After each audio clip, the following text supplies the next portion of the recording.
Mister perfect extra gold திருமணமான ஆண்களுக்கு திருப்பு முனையை ஏற்படுத்தும் ஹலாலான இயற்கை வியாகரா.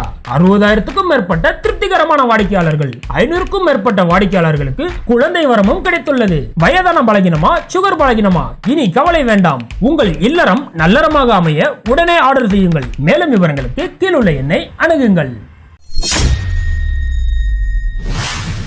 உண்மை செய்திகளை ஒடுக்கக்கூடிய ஒன்றிய பாஜக அரசு இப்ப தன்னோட அடுத்த கட்ட வேலையை ஆரம்பிச்சிருக்கிறாங்க.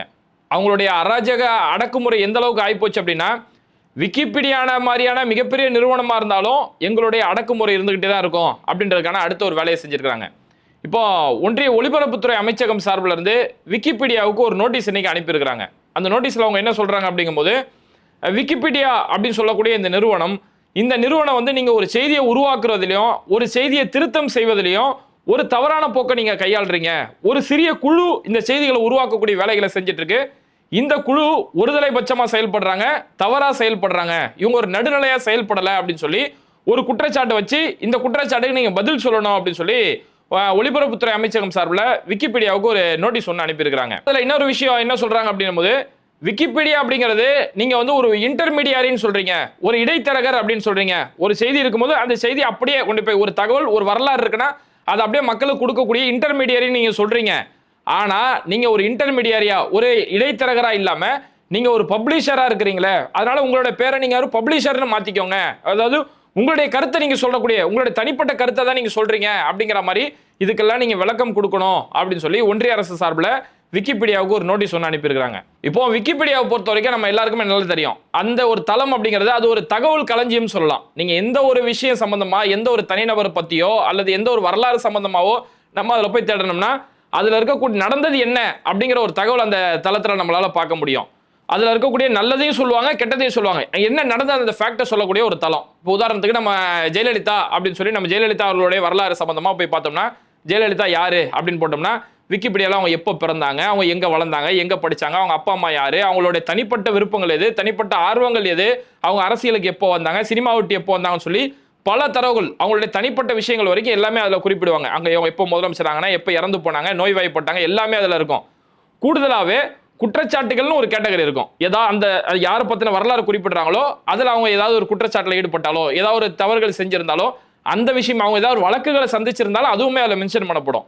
இப்போ ஜெயலலிதா அவருடைய விக்கிபீடியா டீட்டெயில் நம்ம போய் பார்த்தோம்னா அதில் குற்றச்சாட்டுகள் அப்படின்னு சொல்லி வழக்குகள் அப்படின்னு சொல்லி ஒரு கேட்டகரி இருக்கும். அதை நம்ம கிளிக் பண்ணி படித்தோம்னா கூட ஜெயலலிதா எந்த மாதிரியான வழக்குகளை சந்திச்சாங்க, 1996 கலர் டிவி சம்பந்தமான வழக்கு, அவங்க நகைகள் சேர்த்தது சம்பந்தமான வழக்கு, அவங்களுடைய வளர்ப்பு மகனுக்கு திருமணம் செஞ்ச சம்பந்தமான வழக்கு, ஜெயலலிதா அவங்களுடைய சொத்து குவிப்பு சம்பந்தமான இந்த விஷயங்களையும் இவங்க சந்திச்சிருக்கிறாங்க அப்படின்னு சொல்லி ஒரு முழு தகவல் அந்த இடத்துல இருக்கும். அதுல விக்கிபீடியா தனிப்பட்ட கருத்து எதுவும் இருக்காது, என்ன நடந்ததோ அந்த ஃபேக்ட் இருக்கும். சரி, இப்ப இப்படிப்பட்ட ஒரு தளம், ஒரு இருக்கிறத சொல்லக்கூடிய ஒரு தளம், இந்த தளத்துக்கு நோட்டீஸ் ஒன்றிய அரசு சார்பில் பாஜக நோட்டீஸ் அனுப்பக்கூடிய அளவுக்கு என்ன நடந்துச்சு அப்படின்னு பார்த்தோம்னா, இங்க பாஜகவுக்கு மெசேஜ் கொடுத்தது ஏஎன்ஐ, இந்தியாவில் இருக்கக்கூடிய மிக முக்கியமான ஒரு செய்தி நிறுவனமாக இருக்கக்கூடிய ஏஎன்ஐ.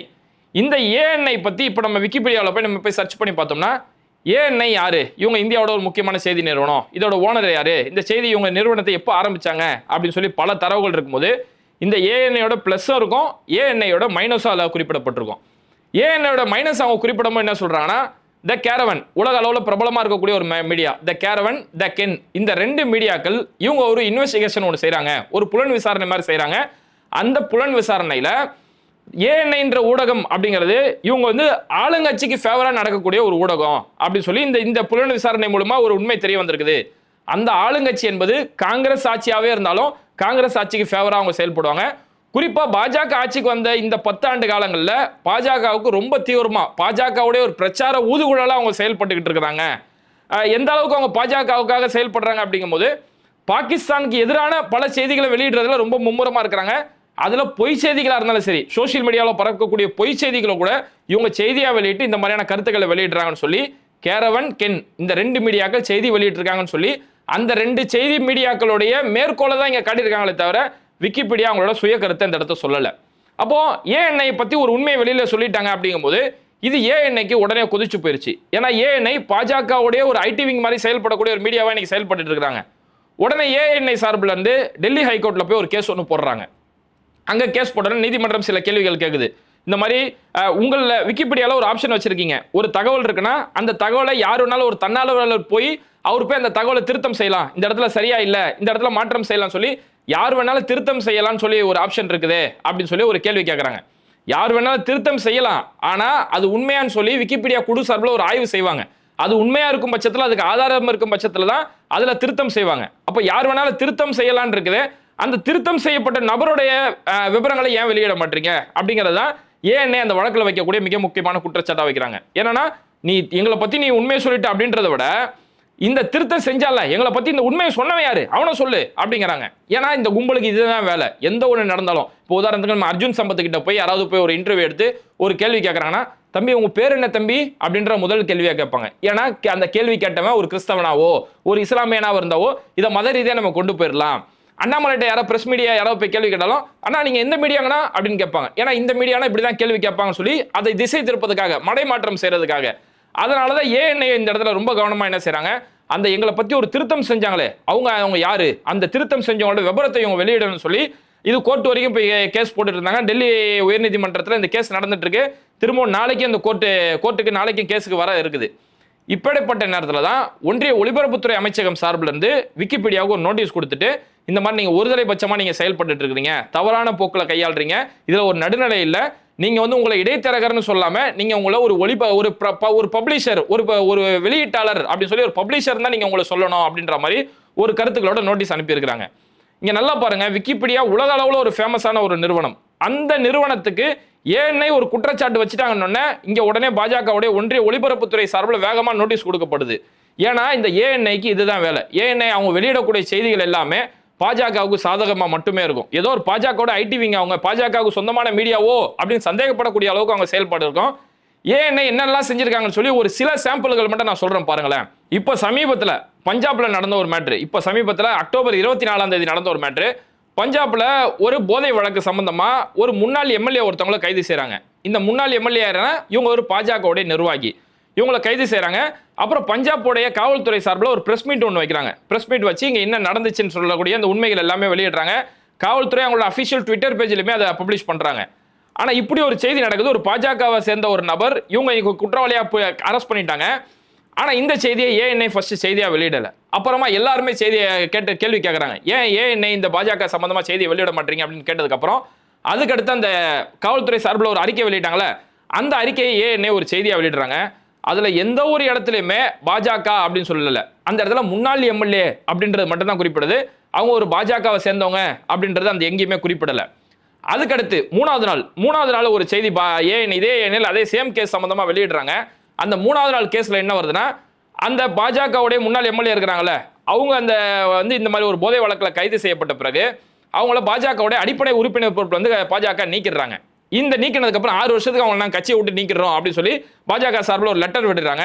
அந்த லெட்டரை ஏஎன்ஐ ஒரு செய்தியா போடுறாங்க. அங்க செய்தியா போடும் போது கூட பாஜக இந்த நபரை அவங்க தன்னோட அடிப்படை உறுப்பினர் பொறுப்பிலிருந்து நீக்கி விட்டார்கள், அவ்வளவுதான் செய்தி போடுறாங்க. ஏன் நீக்கினாங்க, அவங்க ஒரு போதை வழக்கில் கைது செய்யப்பட்டாங்களே, அந்த போதை வழக்கு பின்புலம் என்ன, இதெல்லாம் எதுவுமே குறிப்பிடல. வெறும் இந்த குறிப்பிட்ட நபர் பாஜக அடிப்படை உறுப்பினர் நீக்கப்பட்டார் அப்படின்னு சொல்லி இப்படி சிம்பிளா முடிச்சிடுறாங்க.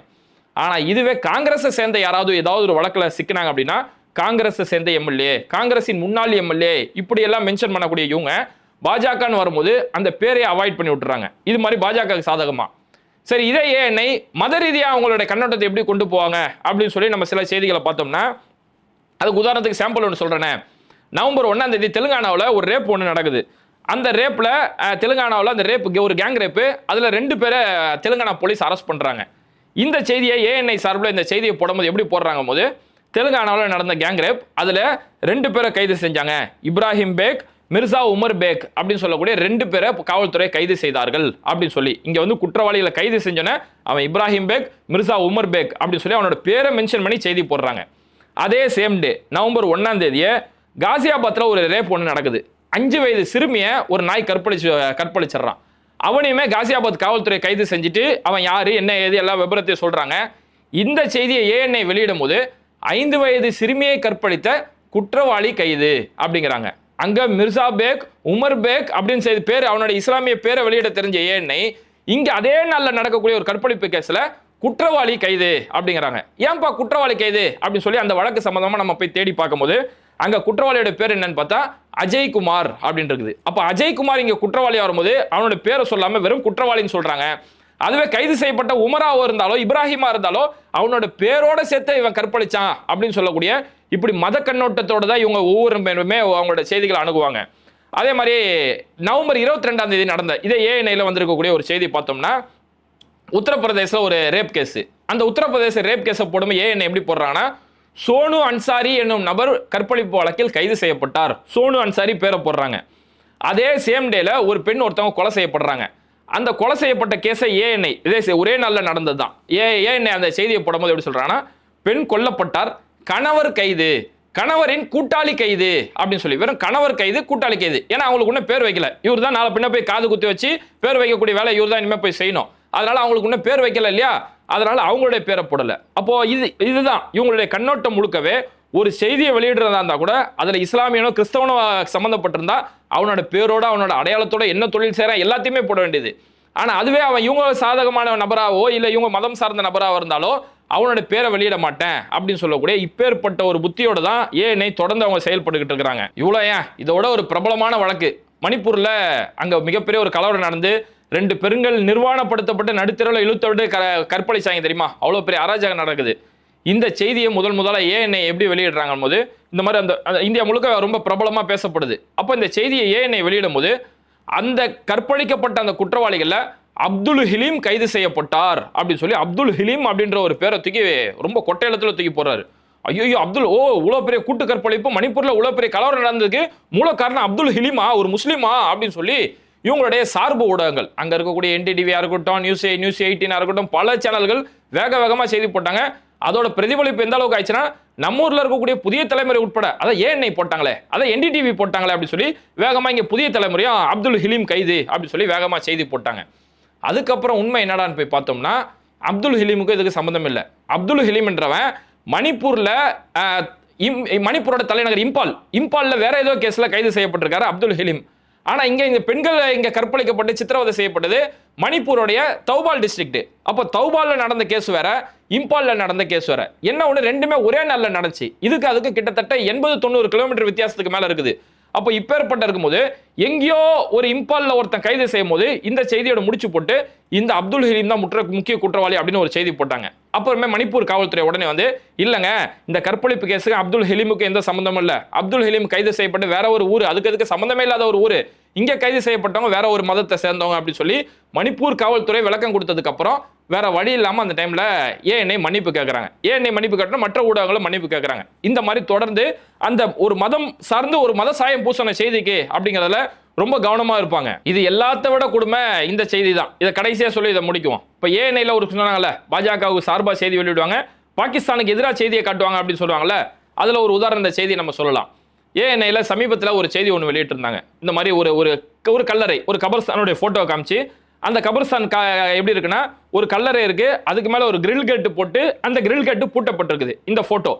இந்த போட்டோவை ஏஎன்ஐ செய்தியா போட்டு என்ன பண்றாங்கன்னா, பாகிஸ்தான்ல வந்து கற்பழிப்புகள் வந்து ரொம்ப மோசமா நடக்குது, அந்த கற்பழிப்பால அந்த ஊர்ல வந்து ஒரு இளம் பெண் ஒருத்தவங்க இறந்துட்டாங்க. நார்மலா இறந்துட்டாங்க. அந்த சடலத்தை கொண்டு வந்து பெற்றோர்கள் வந்து அடக்கம் பண்றாங்க. ஆனா பாகிஸ்தான் முழுக்க கற்பழிப்புகள் ரொம்ப பெரிய அளவுல நடக்கிறதால பணத்தை நோண்டி கூட கற்பழிக்கக்கூடிய ஒரு சூழல் ஏற்பட்டுரும் அப்படிங்கிறதுக்காக தன்னோட மகளுடைய கல்லறைக்கு கேட்டு போட்டு பூட்டு போட்டிருக்கக்கூடிய பெற்றோர்கள் அப்படின்னு சொல்லி இப்படி ஒரு செய்தியை வெளியிடுறாங்க. என்டிடிவி ஏஎன்ஐ இப்படி ஒரு செய்தியை வெளியிட்டோன்னே உடனே அவங்களுடைய ஆளுங்க எல்லாருமே களத்தில் இறங்குறாங்க. News 18, G news, Hindustan times, NDTV எல்லாருமே மடான்னு இந்த மாதிரி பாகிஸ்தான்ல கற்பழிப்பு மோசமா நடக்குது, பணத்தை நோண்டி கூட கற்பழிப்புறாங்கன்னு சொல்லி அங்க கல்லறைக்கு கூட கேட்டு போட்டு பூட்டுறாங்க அப்படின்னு சொல்லி இந்த செய்தி பெரிய அளவில் ஸ்ப்ரெட் ஆகுது. அதுக்கப்புறம் இதோட உண்மைத்தன்மை என்ன அப்படின்னு சொல்லி பார்த்தோம்னா, பாகிஸ்தான்ல அப்படி ஒரு சம்பவமே நடக்கல. இந்த சம்பவம் நடந்து நம்ம இந்தியாவில் ஹைதராபாத்ல நடந்த சம்பவம். ஹைதராபாத்துடைய மதன்னாப்பேட் அப்படின்னு சொல்லக்கூடிய ஒரு பகுதி, அந்த பகுதியில் தான் ஒரு கல்லறைக்கு பூட்டு போட்டிருக்கு. அதுவும் கற்பழிப்புக்காகலாம் ஒன்றும் பூட்டு போடப்படலை. அது என்னன்னா, பொதுவாகவே இஸ்லாமிய கல்லறைகள், இஸ்லாமிய கபர்ஸ்தான் அப்படிங்கிறது இங்க வந்து இன்னார் தான் இந்த இடத்துல இருக்கணும் அப்படின்னு எந்த ஒரு சட்டமும் இல்லை. ஒரு பொது கபர்ஸ்தான், ஒரு பொது கல்லறை இருக்கும் போது ஒருத்தரை அடக்கம் செய்வாங்க. ஒரு குறிப்பிட்ட காலத்துக்கு பிறகு அந்த இடத்துல இன்னொருத்தரை கொண்டு வந்து அடக்கம் செய்வாங்க. அப்போதான் எல்லாருக்குமே இடம் கிடைக்குங்கிறதுல ஒருத்தருக்கு மேல ஒருத்தர் அடக்கம் செய்யறதுதான் வழக்கம்.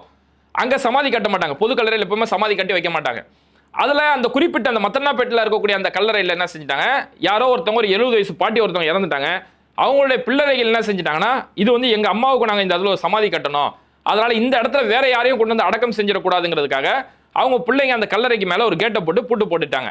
அது அந்த மசூதி நிர்வாகத்துக்கும் அந்த குடும்பத்துக்கும் மத்தியில ஒரு பெரிய பஞ்சாயத்து போட்டு இருக்கு. இந்த மாதிரிலாம் கேட்லாம் போடக்கூடாது அப்படி சொல்லி ஒரு பஞ்சாயத்து போட்டு இருக்கு. இதுதான் நடந்த மேட்ரு. அந்த பசங்க ஏதோ ஆர்வக்கோளாறுல அவங்களோட பிள்ளைகள் கேட்டு போட்டு வச்ச மேட்ரு. இப்படி நடந்த இந்த மேட்டரை கொண்டு போயிட்டு இது பாகிஸ்தான்ல நடந்துச்சு, பணத்தை தோண்டி எடுத்து கற்பழிக்கிறாங்க அப்படின்னு சொல்லி இப்படியெல்லாம் செய்தி வெளியிடக்கூடிய இந்த மாதிரி தான். அப்போ அவங்களை பொறுத்த வரைக்கும் என்னன்னா, பாகிஸ்தான் மேல வெறுப்பு காட்டணும், பாகிஸ்தான் வெறுப்பை விட இஸ்லாமிய வெறுப்பு தான் உங்களுக்கு பிரதானம், இஸ்லாமிய வெறுப்பை பிரதானமா காட்டணும், பாஜகவுக்கு சாதகமா செய்யணும். ஏன்னா இஸ்லாமியர்கள் மேல வெறுப்பு காட்டினாலோ அல்லது பாகிஸ்தான் மேல வெறுப்பு காட்டினாலோ அது பாஜகவுக்கு சாதகமா அந்த செய்தி போய் சேருங்கிறதால ஏஎன்ஐ தொடர்ந்து இந்த மாதிரியான செய்திகளை வெளியிட்டு இருக்காங்க. இதை தான் இந்த கேரவன் த கென் இவங்க 2 பேருமே ஒரு இன்வெஸ்டிகேஷன் செஞ்சு இவங்க இந்த மாதிரி பாஜக அரசுக்கு ஒரு ஊதுகுழலா பிரச்சார ஊதுகுழலா செயல்படுறாங்க அப்படின்ற ஒரு விஷயத்தை பதிவு செஞ்சாங்க. அவங்க பதிவு செஞ்ச அந்த செய்தியை மேற்கோள் காட்டி விக்கிபீடியா அவங்களுடைய வெப்சைட்ல அப்லோட் பண்ணதால தான் இங்க ஏஎன்ஐ கொண்டு போய் கோர்ட்ல போய் கேஸ போடுறாங்க. அவங்க போய் ஏஎன்ஐ இப்படி ஒரு புகார் கொடுத்தன ஒன்றிய பாஜக சார்பில் வந்து விக்கிபீடியாவுக்கு ஒரு நோட்டீஸும் கொடுக்கப்படுது. அப்போ தொடர்ந்து இங்க ஒரு ஊடக உரிமை பறிக்கப்பட்டுக்கிட்டே இருக்குது. பாஜக ஆட்சிக்கு வந்து இந்த 10 வருஷம் 11 வருஷமாவே பிரதமர் மோடி ஒரு பிரஸ் மீட் கூட பத்திரிகையாளர்கள் சந்திப்பு அப்படின்னு சொல்லி ஒரு பிரஸ் மீட்டை கூட நடத்தாம இருக்காருன்னு பார்த்தோம்னாலும் இங்க உண்மை சொல்லக்கூட பத்திரிகையாளர்கள் தொடர்ந்து அவங்க ஒடுக்கப்பட்டு தான் இருக்காங்க. பத்திரிகையாளர் சித்திக் காப்பான எடுத்துக்கிறோமே, ஹத்ராஸ்ல ஒரு கற்பழிப்பு நடக்குது, ஒரு ஒடுக்கப்பட்ட ஒரு பெண் அநியாயமா கற்பழிக்கப்படுறா. அந்த உண்மை செய்தியை சொல்றதுக்காக கேரளாவை சேர்ந்த ஒரு பத்திரிகையாளர் போறாரு, அவரை பிடிச்சி அரெஸ்ட் பண்ணிட்டு இவர் வந்து பண மோசடி வழக்கில் ஈடுபட்டாரு, பயங்கரவாத குற்றத்தை ஈடுபட்டாருன்னு சொல்லி 28 மாசம் 2.5 வருஷம் கிட்டத்தட்ட 2.5 வருஷம் அவர் ஜெயிலில் போட்டு அடைக்கப்படுறாரு. எந்த ஒரு குற்றச்சாட்டுமே அவர் மேல கிடையாது. கடைசியில் கோர்ட் அவருக்கு ஜாமீன் கொடுக்கும்போது கூட உத்தரப்பிரதேச பாஜக அரசு போய் நீங்க ஜாமீன் கொடுக்க கூடாது அப்படின்னு சொல்லி போய் வாக்குவாதம் செய்யக்கூடிய அளவுக்கு தான் அப்பேற்பட்ட பத்திரிகையாளர்கள் ஒடுக்குமுறை இருந்துட்டு இருக்குது. பல பத்திரிகையாளர்கள் இப்போ நம்ம இந்தியாவில் பத்திரிகை சுதந்திரம் அப்படின்னு நம்ம எடுத்துட்டோம்னா சர்வதேச அளவில் பத்திரிகை சுதந்திரம் சொல்லி ஒரு கருத்து கணிப்பு எடுக்கிறாங்க. அதுல 180 நாடுகளை கணக்கெடுக்கும் போது இந்தியா கடைசி இடத்துல 161வது இடத்துல இந்தியாவோட நிலைமை இருந்திருக்குது. அந்த அளவுக்கு தான் இன்னைக்கு பத்திரிகை சுதந்திரம் இங்க இருக்குது. பத்திரிகையாளர் யாராவது உண்மையை சொன்னா அவன் உடனே அரெஸ்ட். நியூஸ் கிளிக்கோட ஓனர் நம்ம எடுத்துக்கிறோமே, நியூஸ் கிளிக் உண்மை செய்தி எழுதினாங்கன்றதுக்காக அவங்க மேல இடி வழக்கெல்லாம் போட்டு இன்னைக்கு வரைக்கும் சிறையில் தள்ளப்பட்டிருக்காங்க. அப்போ உண்மை யாருமே சொல்லக்கூடாது. ஆல்டு சுபேர் பாருங்க உண்மையை சொல்றாருங்கிறதுக்காக அவரை தொடர்ந்து டார்கெட் பண்ணப்பட்டு இருக்குது. எத்தின் அரசிங்கானதுன்னு ஒரு சாமியார், அந்த சாமியார் தொடர்ந்து வெறுப்பு பேச்சுகளை பேசுறாரு, நபிகள் நாயகத்தோட உருவ பொம்மையை கொளுத்துறமெல்லாம் பேசுவாரு. அந்த சாமியார் மேல இவங்க எந்த ஒரு நடவடிக்கை எடுக்கல. இப்படி மத வெறுப்பை பரப்புறாரு ஒரு சாமியார் பொறுப்புல இருக்கக்கூடிய நபர் சொல்லி அந்த சாமியார் மேல நடவடிக்கை எடுக்கல. சாமியார் பேசின செய்தி அந்த வீடியோ கொண்டு வந்து ஜுபேர் வந்து ட்விட்டர்ல பதிவு செய்யறாரு, ஜுபேர் மேல வழக்கு போட போறாங்க. அப்ப இந்த மாதிரி உண்மையை எவனுமே சொல்லிடக்கூடாது அப்படிங்கிறது ரொம்ப கண்ணோட்டமா இருக்கிறாங்க. அதனாலதான் 180 நாடுகள் கொண்ட அந்த பத்திரிகை சுதந்திரம் அப்படின்ற லிஸ்ட்ல இந்தியா கடைசி இடத்துல இருக்கு, 161வது இடத்துல இருக்குது. இலங்கை, நேபாளம், பாகிஸ்தான், பங்களாதேஷ் இவங்களாம் நம்மளோட முன்னேறி போயிருக்கிறாங்க பத்திரிகை சுதந்திரம். அவங்களாம் எவ்வளவு முன்னேற்றத்துல இருக்காங்க, நம்ம கடைசி இடத்துல இருக்க காரணம் ஏன்னா இவங்களை பத்தின உண்மை யாரும் வெளியில சொல்லிடக்கூடாது. அது இங்க உள்ளூர்ல இருக்கக்கூடிய ஊடகங்களா இருந்தாலும் சரி, வெளியூர் ஊடகமா இருந்தாலும் சரி. பிபிசி குஜராத்தில் நடக்கக்கூடிய அராஜகங்கள்ல அந்த கலவரத்தை அதோட உண்மைத்தன்மை ஒரு டாக்குமெண்ட்ரியா வெளியிடுறாங்க. பிபிசி ஆஃபீஸில் உடனே ஈடுபட்டு நடத்தப்படுது. டாக்நாக்னு சொல்லக்கூடிய ஒரு ஆஸ்திரேலியா ஜேர்னலிஸ்ட் ஒருத்தர், ஓசிஐஏ சேர்ந்த ஒரு ஜேர்னலிஸ்ட், அந்த ஜேர்னலிஸ்ட்டுக்கு இந்தியாவில் அனுமதியாக அவருக்கு மறுக்கப்படுது. ஏன் அனுமதி மறுக்கப்படுதுன்னா அதுக்கு உள்துறை அமைச்சகம் சார்பில் எந்த ஒரு ஆதாரமே சொல்ல மாட்டாங்க. CNN சார்பில் கேட்குறாங்க ஏன் அவருக்கு இந்தியாவில் நீங்கள் அனுமதி மறுக்கிறீங்க அப்படின்னும் போது நம்ம உள்துறை அமைச்சகம் அதுக்கு ஒன்றும் பதிலே சொல்ல மாட்டாங்க. அப்போ நீ வெளிநாட்டை சேர்ந்தவனாலும் சரி உள்நாட்டை சேர்ந்தவனாலும் சரி எங்க பத்தின உண்மைகளை நீ வெளியில சொல்லக்கூடாது அப்படிங்கிறத பாஜக ரொம்ப உறுதியா இருக்கிறாங்க. அதனாலதான் இன்னைக்கு விக்கிபீடியா இப்படி ஒரு உண்மையை சொன்னாங்க. ஏஎன்ஐ பத்தி உண்மையை சொன்ன, ஏன்னா ஏஎன்ஐ எனக்கு சார்பால செய்தி வெளியிடுறான், என்னை பத்தி மட்டும் இல்ல எனக்கு சார்பா எவனால செய்தி வெளியிடுறானோ அவனை பத்தி பேசினாலும் உன்னை நான் ஒடுக்கிடுவேன் அப்படின்னு சொல்லக்கூடிய ஒரு வேலையில தான் இன்னைக்கு ஒன்றிய பாஜக அப்பட்டமா இறங்கி இருக்கிறாங்க. ஆனா இவங்க என்னதான் உண்மைகளை மறைக்க நினைச்சாலும் சரி, உண்மைன்றது கண்டிப்பா மக்களுடைய பார்வைக்கு போவோம். உண்மையை சொல்லக்கூடிய ஊடகவியலாளர்கள் தொடர்ந்து வந்துகிட்டு தான் இருப்பாங்க. எவ்வளவு ஒடுக்குமுறை செஞ்சாலும் சரி அந்த ஒடுக்குமுறைகளுக்கு எதிராக உண்மையை சொல்லக்கூடிய ஊடகவியலாளர்கள் கண்டிப்பா வந்துகிட்டு தான் இருப்பாங்க. அதனால இவங்க எவ்வளவு அடக்குமுறை செஞ்சாலும் அந்த உண்மைகளை மறைக்க முடியாது. இறைவன் நாடினா நம்மளுடைய பேட்டை டிவி சார்பில் நல்ல ஊடகவியலாளர்களை உருவாக்கணும் அப்படின்ற ஒரு எண்ணம் நமக்கு இருக்குது. நல்ல திறமை இருக்கக்கூடிய ஊடகவியலாளர்கள், டிவி விவாதங்கள்ல போய் உண்மையை பேசக்கூடிய நல்ல பேச்சாளர்கள், இது மாதிரியான பல பேரை உருவாக்கணும் அப்படிங்கிறது நம்ம பேட்டை டிவியோட பல நாள் கனவு. அதுக்கான முயற்சியும் இறைவன் நாடினா கூடிய சீக்கிரம் செய்வோம்.